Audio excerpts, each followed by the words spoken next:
Well, hello there.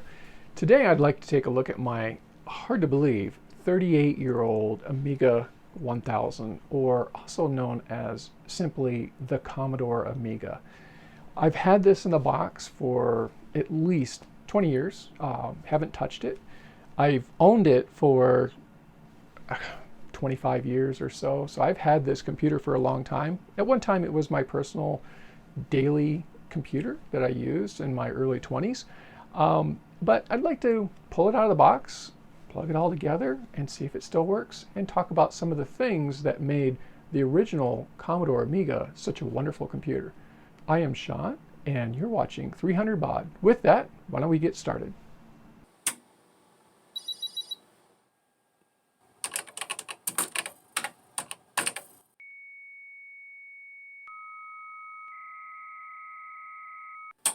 All right, so opening up the Amiga 1000. This box is pretty rough. It's been around the world a couple of times. I bought it in Italy, had it shipped to Japan. It went to England and Spain and back to the US. It's been around. So forgive the box for being a bit rough, but on the inside here, first thing, I do have one of the original Amiga guides. I have no idea where this fit in the box. It's been out for a long time, but that's the original guides. And then here I've got the Amiga Basic Manual. This is really nice because it's a large print. Some of the boxes were a bit smaller, but yeah, maybe we'll take a look at that. I never played with Amiga Basic. I did quite a bit with the Commodore 64 Basic, but never really got to the Amiga Basic. This is the keyboard cord. Looks just like a phone line, plugs in the same, except a couple of the wires are crisscrossed, so you need to do that if you're going to make your own cord. And here we've got the wonderful Amiga 1000 keyboard. I think this is like 87 keys or something like that. One of the things that Commodore really promoted at the time was the inclusion of a help key.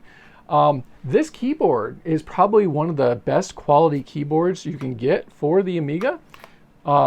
It's got really nice mechanical keys on it. Feels great, really nice to type. One of the benefits or one of the bonuses of this keyboard is that you can slide it under the computer. So it's got its own little garage. So this is the keyboard for model 1000. So it's not called A1000, it's just 1000. So that's how the Amiga 1000 got its name. But the Amiga 1000 is also simply known as the Commodore Amiga. So let's see, I'll take out this foam, see what we've got underneath. There we go. So here is my Amiga 1000. I had an Amiga 500, but I always loved the case on the Amiga 1000 because it looked more like a real computer and less like a Commodore 64. This machine was quite expensive when it came out. I think they were about $1,300, $1,350 when they were first released. By the time I got it, I think I paid $50 for it. Commodore even had a trade-in program for a while where you could trade in your Amiga 1000 for a newer Amiga computer. I'd have to look through my Amiga World magazines to find that. Haven't seen that in a while. But like I said, one of the really nice features is you could store the keyboard underneath the CPU. It also has a spot in the back where you could slot in a gen lock underneath there. So pretty neat computer, very forward thinking. So why don't I go ahead and move all this stuff out of the way, and we'll set up the computer and see what happens. So here's my very dirty Amiga 1000. I'm going to need a couple of things to get going. First, of course, is the keyboard, as well as the keyboard cable. Goes to the back of the computer. Another nice addition would be, of course, something to display, like this Commodore 1084. I believe this is a 1084. Let me check. 1084S-D2 monitor. This one's particularly nice because it has the RGB input as well as the Chroma Luma video inputs, and it has stereo speakers as well. So that's a nice addition. So we'll put that up here on the top of the Amiga very gently. Beautiful. And I'm going to need a mouse. This is the original mouse that came with the Amiga.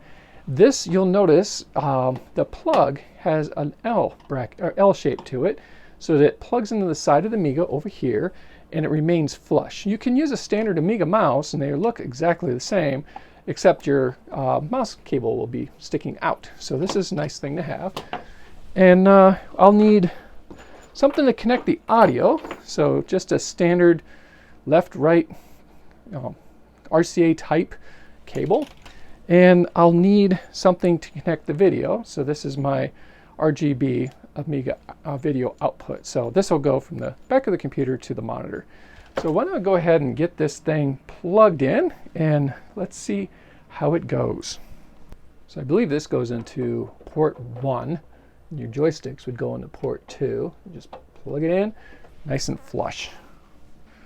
Now I've got my keyboard connection here. I think this is designed to go underneath the Amiga.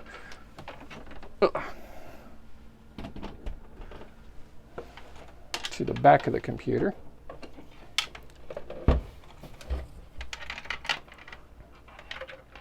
Yep, so just like that.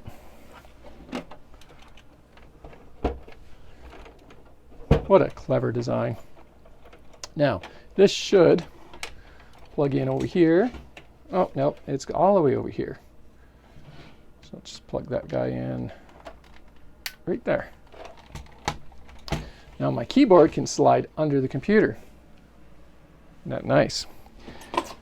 Next thing I'll need is the audio and the video connections. So I'll go ahead and do that.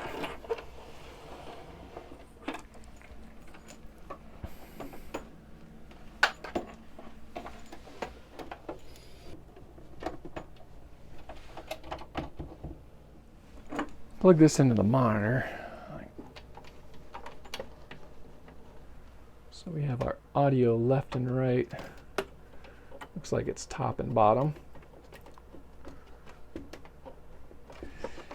There's one more thing that I'm missing, and that's power. So I'll get some power cords.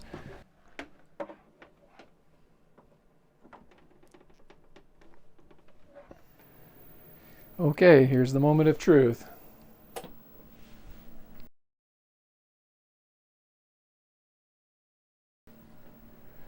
Got a little flashing light. We've got a black screen. That's the Amiga chime. And Amiga Kickstart.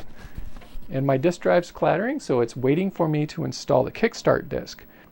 So what is this Kickstart thing? So really all Kickstart is basically half the ROM. So when the Amiga 1000 was released, the operating system wasn't quite done yet. So instead of waiting, what they ended up doing was releasing an early version. And what I've got here is Amiga Workbench version 1.1. I don't think they had a version 1.0. 1.1 was the first. And then they put half the ROM essentially on a floppy.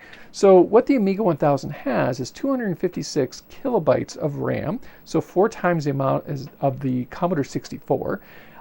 Which really isn't enough to run the operating system. So they added a daughter board to the motherboard, which was used to store the Kickstart image.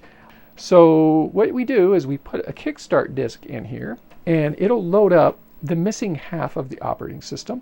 And then no matter what you do, if you restart the computer, it retains the Kickstart, the actual ROM that it needs to operate the computer. So it's a one-time, it's a little bit slow, but then after that, it's perfectly fine.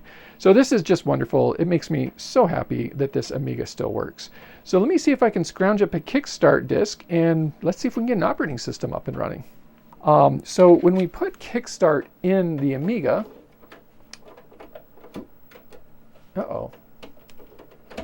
there we go. Put Kickstart in the Amiga, provided, see, it's a little squeaky. I think I'm going to have to take this apart and clean the floppy. There we go. It's starting to turn now. Poor thing. It's possible that this floppy may be bad. There we go. Okay, so let me try another floppy real quick. Let's try this one. I may have to take my Amiga apart and clean the floppy. Okay, all right. So I'm not going to be able to load anything right now. I'm going to try getting an external floppy and see if it'll boot off that. I don't think it's going to. So here I have an original Amiga 1010 external 880 kilobyte disk drive. And this is a pretty neat drive because you can see I plug it into the computer with this cable and it has a pass-through. And you can run up to 4 floppy drives on an Amiga computer. So let me get this plugged in and see what happens. All right, because I'm impatient and I really do want to see this Amiga boot up, I've got my external Amiga 1010 floppy drive hooked up and I'm going to turn it on and see if I can load Kickstart using an external floppy, which I highly doubt. But what the heck, let's give it a try.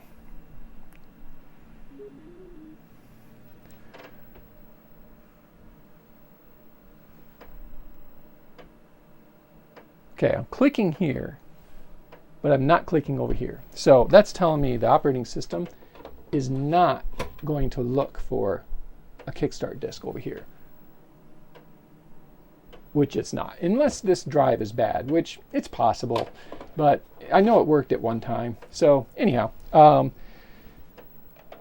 think the next step to do is I did not expect to do this in this video, but I'm probably going to have to take apart my Amiga 1000 and take a look at the inside of this floppy and see if I can rejuvenate it. That'll also give us a chance to look at the motherboard. I wasn't going to disassemble this Amiga in this video, but it looks like I'm kind of forced to. With that, let's go ahead and shut her down. That'll also give me a chance to clean this guy. This is like close to 40 years of gook built up. So I'm going to wrap up this video. Join me in part 2, where I tear this guy apart and try to get that floppy drive running again. Until then, take care of yourself, and I'll see you later. Goodbye.